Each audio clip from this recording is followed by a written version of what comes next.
1997년 3월 아침, 미국 기계 제조업체 베르웨밀러의 CEO 밥 체프먼은 자신이 인수한 회사 헤이슨 샌디어크를 처음으로 찾았다. 그는 조용히 구내식당에서 커피를 마시던 중 놀라운 광경을 목격했다. 바로 직원들이 일을 시작하기 전에 모여 커피를 마시는 모습이었다. 그들은 마치 오랜 친구들처럼 농담을 주고받았으며 웃음이 끊이질 않았다. 얼마 후 업무 시작 시간을 알리는 종이 울렸다. 순간 그들은 약속이라도 한 듯 갑자기 얼굴에서 미소를 거두고 딱딱한 표정을 지었다. 웃음소리가 뚝 그치고 그들의 우정도 공중으로 흩어지는 듯했다. 활기차던 에너지가 한순간에 사라진 순간이었다. 직원들의 모습에 충격을 받은 그는 일정을 바꿨다.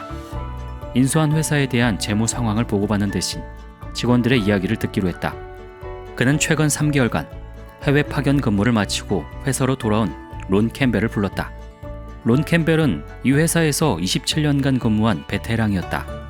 캠벨은 새로운 CEO 앞에서 그동안 회사 생활이 어땠는지 솔직히 말하기가 꺼려졌다. 그는 체프먼에게 이렇게 물었다. 사실대로 말해도 안 잘리고 내일 출근할 수 있는 겁니까? 체프먼은 웃으며 캠벨을 안심시켰다. 오늘 사실대로 말했다고 해서 무슨 문제가 생기면 제게 연락하세요. 캠벨은 그 말에 안심하고 입을 열었다.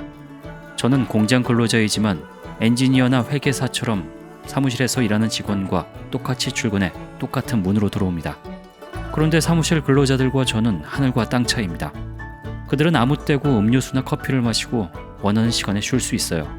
반면 저는 종소리가 울리기만 기다려야 하죠.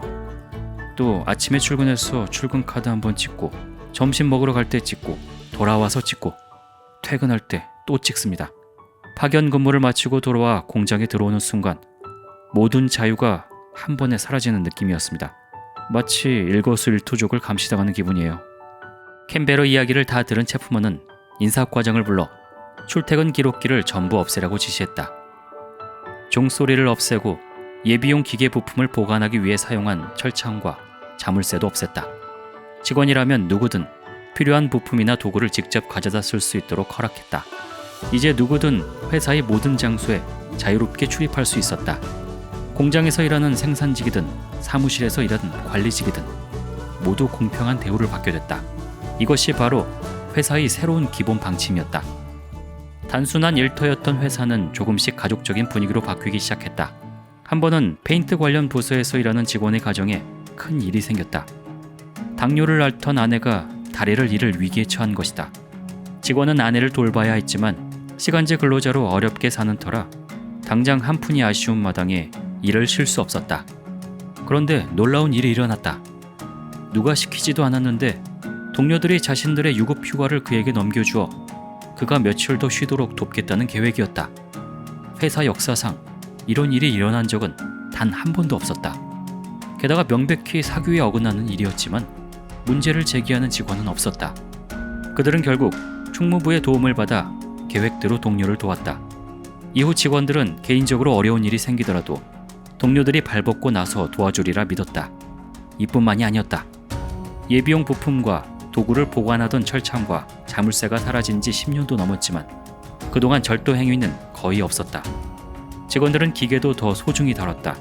그 덕에 기계가 멈추거나 고장나는 일이 줄었고 그에 따라 비용도 절감됐다. 변화는 직원들에게만 좋은 것이 아니라 회사에도 이득이었다. 체프먼이 헤이슨 샌디어크를 인수한 뒤 회사 매출은 5,500만 달러에서 9,500만 달러로 올랐다. 외부 컨설팅을 통한 조직 개편도 없고 은행으로부터 돈을 빌리지도 않았다. 오로지 기존 직원들로만 이룬 성과였다. 캠벨이 말했다. 일을 즐길 수 있다고는 상상도 못했습니다. 사람들은 신뢰받을 때 그 신뢰를 지키고자 더 열심히 일합니다. 이후 베르웨밀러 직원들은 우리는 회사와 동료를 사랑한다 라고 당당하게 말한다. 이것이 바로 조직의 리더가 직원들에게 귀 기울일 때 일어나는 현상이다. 회사의 강요나 압박 없이도 직원들이 자연스럽게 서로 돕고 회사의 이익을 위해 애쓴다. 의무감이 아니라 자부심으로 일하게 된다. 회사는 더 이상 두려움에 떠는 곳이 아니라 직원들이 존중받는 곳이 된다. 하지만 안타깝게도 현대의 기업 경영 환경에서 베르웨밀러와 같이 직원들의 진정한 헌신을 끌어내는 기업은 극소수에 불과하다.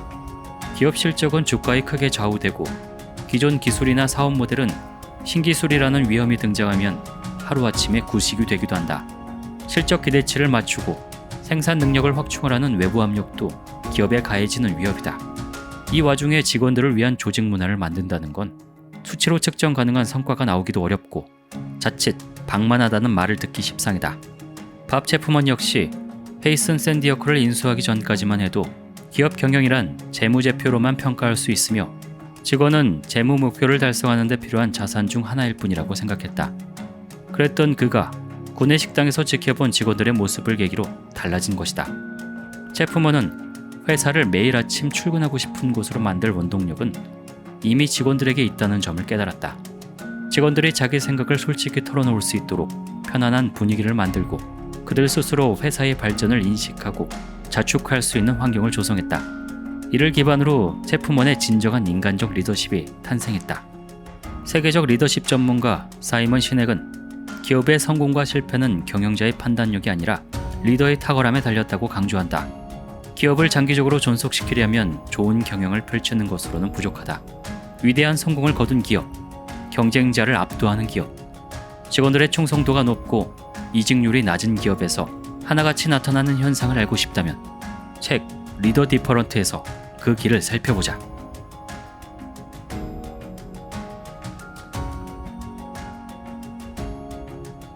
사람을 중시하는 리더는 실패하지 않는다. 리더 디퍼런트.